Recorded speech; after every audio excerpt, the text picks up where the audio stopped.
You ever have a moment where the fog clears and you realize, what the hell was I doing? If not, it goes something like this. You spend a few days angry and upset, lashing out at anything and everything you consider a threat. You spend the rest of the time brooding and depressed, worried, legitimately for your future, but not doing anything about it. You place blame as if that fixes anything and find yourself in a cycle of hate with a bunch of trolls who are sending you death threats and wishes that you'll succumb early to your illness. As you do, your mind becomes narrower, you focus in on those people and you assume, that's the face of those who voted for the other guy. Then you get a wake-up call from someone eloquent and passionate. Someone like this: https://udo.be/glg9g7bcjks. You're reminded that the reason this happened isn't because the other side is the enemy. It's not because they're all racist, sexist, and God knows what else. You realize that though they may have voted for somebody who clearly is, that's not necessarily why they did it. More to the point, that person didn't have an ice cube's chance in hell if it were not for the colossal fuck-ups of the opposition. Democracy works when you have a capable, good faith opposition. That's when things get done. That's when bipartisan cooperation happens and when dialogue between factions occurs, because it has to. When you have an incompetent opposition, it all falls to pieces.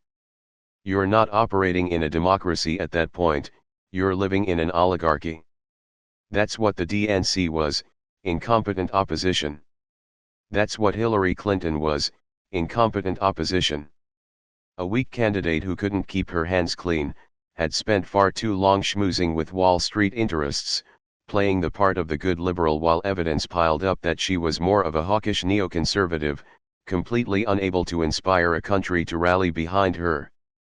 And for what? Because it was her turn?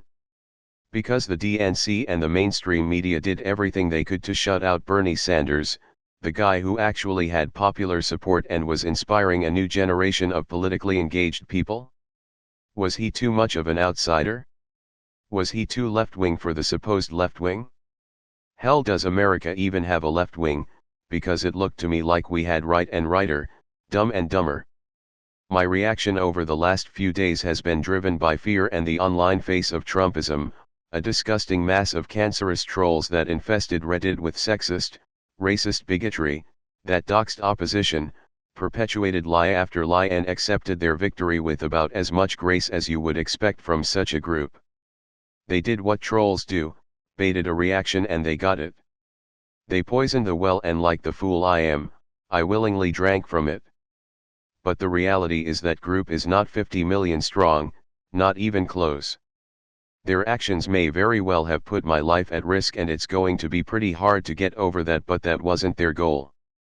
They thought they were doing the right thing, just as we did. I may not be able to fathom how anyone could vote for somebody who said all the things Donald Trump did, but that's exactly how other people must have felt about Clinton. What I think isn't the be-all and end-all of everything, it's not the be-all and end-all of anything. The unforgivably ugly harassment thrown my way over my political opinion the last few days fed a preconception. It's a self-imposed Kafka trap, the notion that refusal to accept you're guilty of X is proof that you are guilty of X. I turned on a bug zapper and then acted surprised that it attracted bugs. More accurately, I saw that as proof of my dislike, that small minority became the false face of a much larger group of people. I live a fairly isolated life and I spend a lot of time on the internet, mostly due to the nature of my job. The only Trump supporter I've ever met in person was at LAX yesterday. A man easily in his 70s or older, wearing a red MAGA hat, he was harassing a Latino employee because his oversized hand luggage wouldn't fit in the thing that tells you whether or not your bag is too big for the overhead bins. He held up the TSA pre-line as he hurled abuse at this woman. He was eventually escorted out to boos of those around him. I recall yelling at him from the top of the escalator, "Go fuck yourself, you racist prick."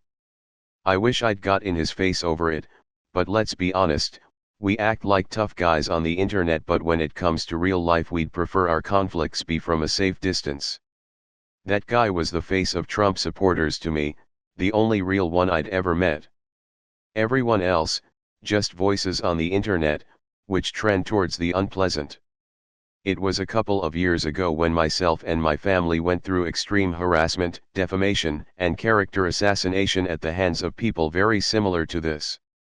Two sides of the same coin, people who view those with a different ideology to them as subhuman, the enemy, a vermin that required extermination.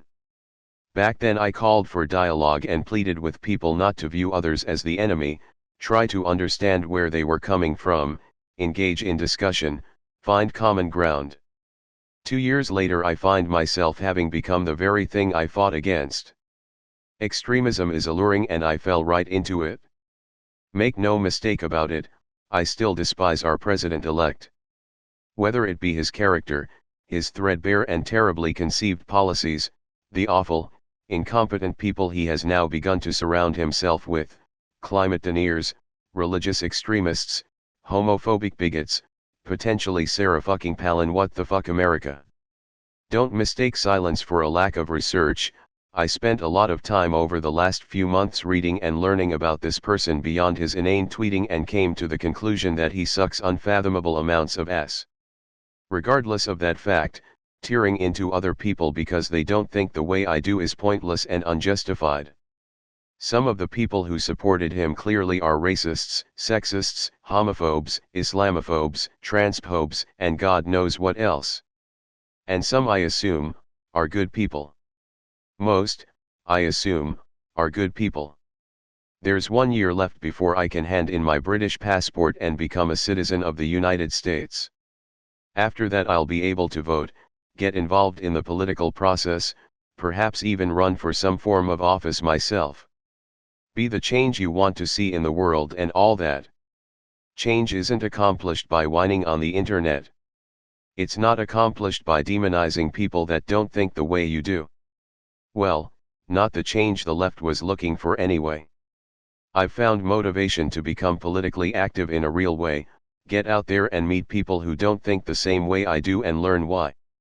Maybe I can help make people's lives better in a real, tangible way. Maybe if I do only have a few years left on this planet, they should be spent making it better for the people I leave behind. Offering an apology at this point would be an empty gesture. I still harbor a deep resentment to those who made all of this happen. I have grounds to fear for my own life and the future of my family and countless others. Anyone who can't empathize with that is going to be difficult to have a conversation with. Much of my anger, however, is misplaced and aimed at the wrong people. This election didn't prove that America is awful and that a significant group, though not a majority, of people that live in it are terrible. This election proved that for all my high-minded rhetoric about morals, ethics, and principles, when confronted with certain kinds of adversity I'm willing to throw all that away to engage in extremism and hatred.